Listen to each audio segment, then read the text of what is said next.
चलो ये बड़ी बात है। बस साल में 6 घंटे पानी आता है। आज तक छुट्टियां बनाया न कहीं बल्ब पे न पानी 2 महीने में एक बार पानी आता है। हम यहाँ टैक्स भर रहे हैं, सब कुछ कर रहे हैं। हाँ? क्या किया आज तक बताओ ना, क्या किया आज तक? और इनका पानी भी नहीं मिलता है।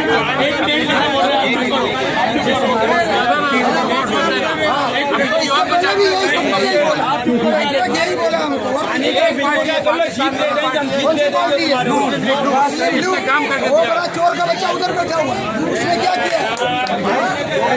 मैं जानता हूँ, मेरे तीन साथी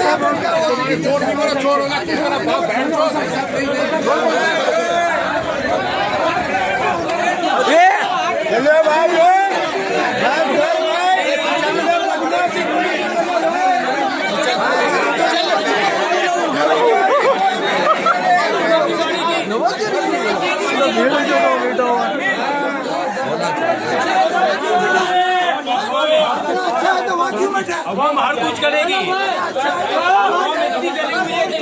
चोर है लूटने के वाले।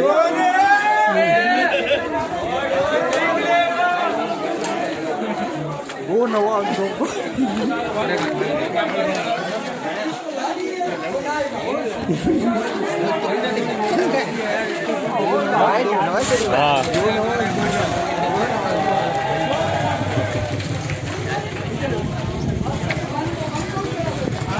ये वीडियो तूने बनाई?